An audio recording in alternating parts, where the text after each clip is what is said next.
Now we'll see the basic concept of current, electricity, electric charge. Without this, we can't study the very important concepts of electricity like Coulomb's law, Gauss law, and electric field around a body, electric field at a point, electric field at infinity. So electric charge is very basic concept when you're learning about electricity. So in electricity, you have two concepts: electrostatics,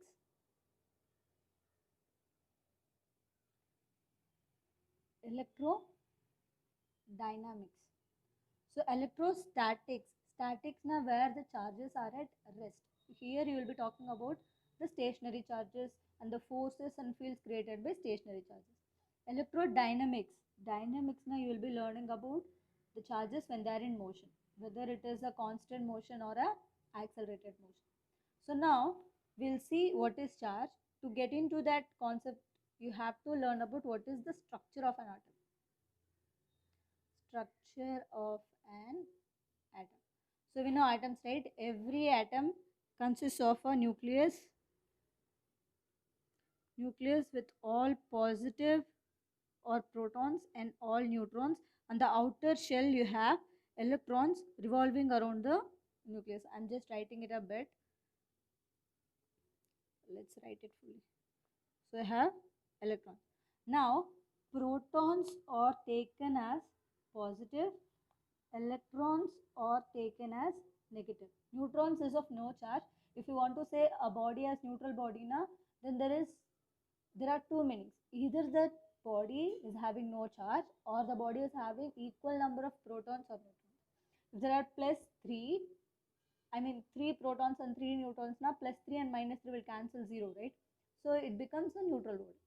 So here when you are learning about structure of atom, you have all the protons closely bounded to the nucleus, whereas all the electrons are loosely revolving around the nucleus. So if you want to make an atom positive, I'm writing positive as plus and Be. If you want to make an atom positive, what you have to do, you just have to remove electrons.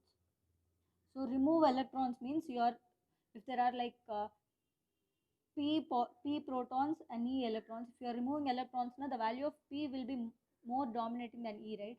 So you have to remove electrons. This way you will be having positive atom or positive ion. Once you are removing or adding electrons from a body, then it is no more atom, it is called ion. So if you want to make an atom as negative, add electrons. So adding more number of electrons will give you more negative charge, making the body as negative ion. So if you're adding or removing electrons, then it is only ion, positive ion or negative ion. Then what is the need of taking only electrons? Why can't you take protons now? The very simple logic is protons are closely bounded with the nucleus, whereas electrons are free around the revolving in the outer orbit of the nucleus. So if I want to just add or remove electrons, it takes less amount of energy compared to protons because these are very closely bounded to nucleus. If I want to add protons or remove from it, I have to have more amount of energy to be spent on that. In that case, I can do more of electrons added or removed.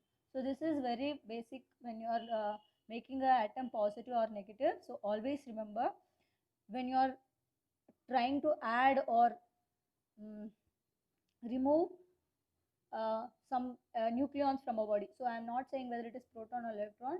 If you are adding or removing nucleons from an atom or from a body, always choose electrons because they take very less amount of energy. So we always see the choices in physics where it is more efficient and more affordable.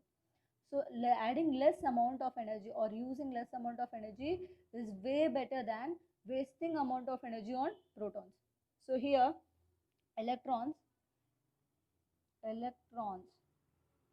are fundamental matter which So instead of electrons, you can write electric charge. So I'm just writing it as electric charge. Charge is a fundamental matter which produces or creates, or you can write whatever, and experiences forces and fields around them. So when you take an electron or proton, they always use it to have some field around them that we'll be learning later, which is called electric field. So you have two kinds of charges, positive and negative. Now we'll see the properties of charge. Properties of charge. So one very important thing is charge always exists with mass. So charge always exists with mass, where the contrary is not, we can say, not possible. So every mass doesn't have a charge, but every charge always exists with mass.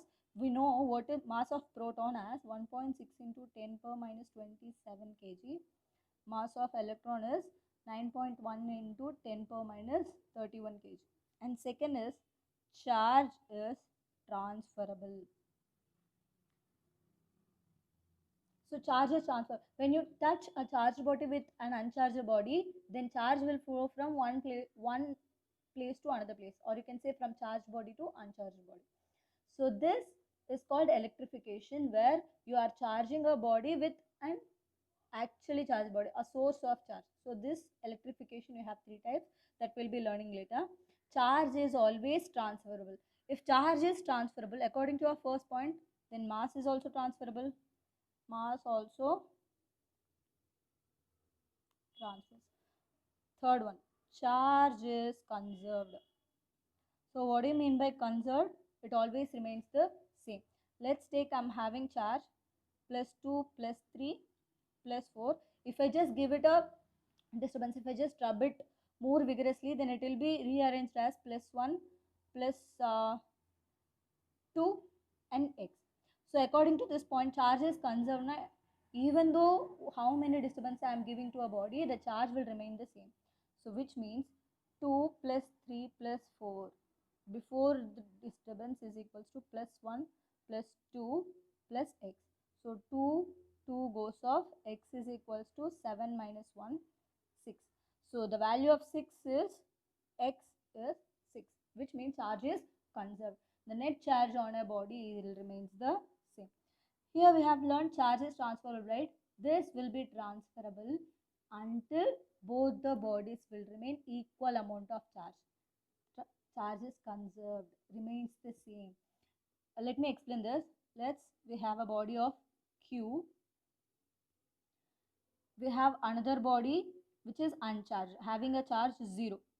When I touch these two bodies together, then the charge between the two bodies will be transferred until both will acquire equal amount of charge. So I'll get a charge Q by 2 on both the bodies. This is charge is conserved. Fourth one, charge is invariant. Invariant means does not vary. Charge on a body will not vary with respect to the reference, the frame of reference or anything. The body is moving very fast now, then the charge will remain the same. It will not change. So you should always take the charge value as same as ever. Charge is invariant. It will not change ever. Next, charges produce fields. What do you mean by fields? So stationary charges will always produce electric fields. Charges in motion. So how will you write as moving charges? So I am writing it as moving charges will produce both electric and magnetic fields. Last one.